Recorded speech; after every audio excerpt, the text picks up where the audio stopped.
Hancock 2 is possibly in the making. In 2020, Charlize Theron has said that she's still interested in a sequel to this movie. The entire cast has been working on making the sequel since 2009, and it seems like now is finally the time.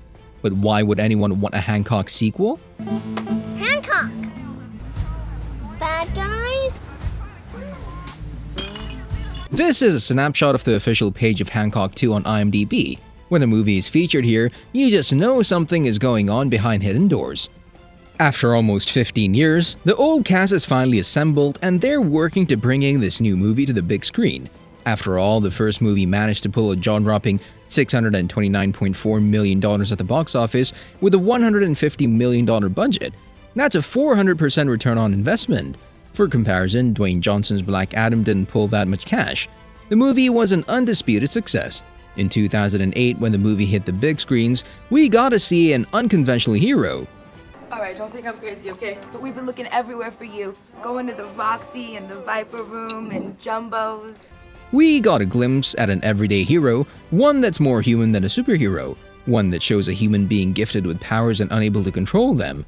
We got to see exactly what happens when a normal person like you and me attains godlike superpowers but still has to contend with his own emotional trauma.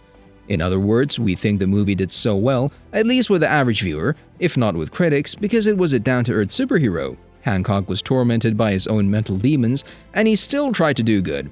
And somehow, no matter how much he tried to improve himself and help society, he would end up making more trouble than he solved. And if you ask us, this is something we're all familiar with. The hero that's an anti-hero, and an involuntary anti-hero. Still, one man by the name of Ray Embry saw that this rough superhero that didn't seem to care what anyone thought about him was in reality a soft guy. He just built a tough shell on the outside to keep all the hate from the outside world from reaching him. As an anti-hero that turns into a superhero, for some writers this would have been more than enough. But this movie managed to delve deep into the psychology of the character. They found a way to explain how Hancock felt the way he did about the world, how his quote-unquote resentment for humanity came from being rejected by everyone, even the only woman he ever loved. Later, it was revealed that Ray's wife, Mary, was actually Hancock's ex-wife. Both of them were angel-like beings who smashed that like button, just like you should do if you haven't done so already. But no, in all seriousness, they were immortal.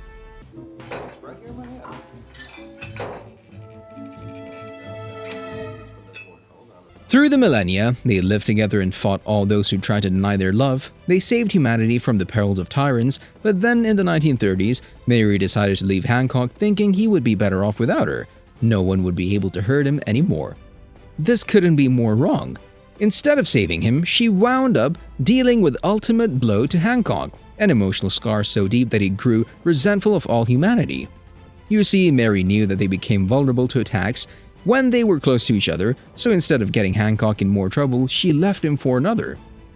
That's when his arch-nemesis Red paired up with two ex-convicts in prison, and they almost killed Hancock and Mary. Luckily, Ray saved the day by killing Red, and Hancock finally got as far away from Mary as possible. He began his life in NYC while Mary and her husband Ray remained in California.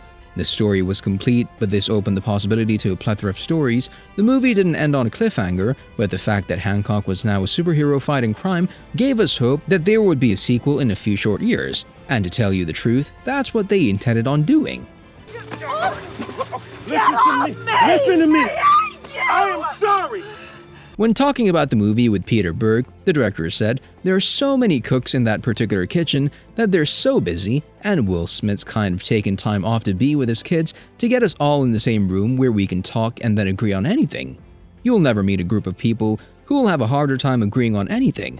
And this seems to be the crucial issue when it comes to making Hancock 2. We all know that in Hollywood, timing is everything, but never has been more true than in Hancock. You see, if they want to get the original cast back together, they're gonna make some serious planning. All of the actors from the 2008 Hancock were big movie stars, even back then. Now they're even bigger. Can you imagine getting the hectic schedules of Will Smith, Charlize Theron, and Jason Bateman to fit perfectly? It's not impossible, but according to the director, this may well be the case. Even Charlize Theron thinks this is the biggest obstacle when trying to film Hancock 2. She wants to do a sequel and would be willing to accept. But none of the other cast members seem to want to take the initiative. Hancock! Hey, Hancock! Hey, little buddy. We brought you something! Hey. Does this mean that the possibility of a sequel is practically zero? Nope. If anything, Now there is a higher chance that the movie will be made. The IMDb site says so, and they even stated that Columbia Pictures will be behind the film. We don't know the budget or when they'll start filming yet, but if the sequel is to rival the first movie, then we know that we're talking at least $100 million as a starting budget. After all, you can't get 3 major Hollywood stars for peanuts. Speaking of which, we know that the crew smashed that subscribe button just like you should do if you haven't done so already, but no, seriously now, we knew that the crew is eager to start working on the sequel. Will Smith himself said that the ideas aren't developed, but we're building out an entire world. I think people are going to be very surprised at the new world of Hancock.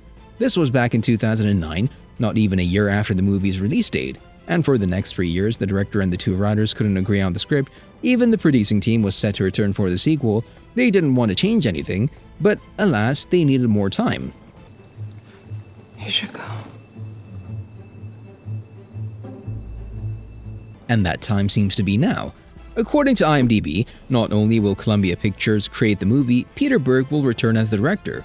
He decided to make a sequel since the beginning, but as we know, it was practically impossible to get everyone in the same room talking about Hancock 2. However, now that Berg has added some uber-successful movies under his belt, like Lone Survivor, Patriots Day, and Mile 22, there's no doubt in our minds that he'll deliver his best in the sequel. And right there on the first page, we can see that Adam Fierro and Glenn Mazzara are going to be writing the sequel to Hancock. It seems like they finally put aside their differences and came together to write the script for the new upcoming movie. Since the creation of Hancock, both writers led fruitful careers. Adam Fierro had worked on both The Walking Dead and Dexter, which are some of the most popular TV shows of all time. Couple that gory comedy with Glenn Mazzara's darker tone, like we saw in 2 successful TV shows Damien and Crash, and we know we'll have a plot that's absolutely insane. We're going to switch that cycle. We're going to start fresh, start anew. This is outstanding. Speaking of which, director Peter Berg admitted in an interview that the new movie could feature a new villain, but this one will not be like Red, the villain from the original. He would be a superhuman just like Marion Hancock. This would reveal that they're not the only 2 powerful beings left on planet Earth. They'll probably need to band together in order to defeat this new villain. But maybe they'll go in a different route and decide to make a movie about Hancock in the future, since the sequel would take place 15 years after the events in the first movie. We know it's too early to talk about a release date, but if everything goes according to plan, we could be seeing Hancock 2 in theaters by 2024. See you in the next video.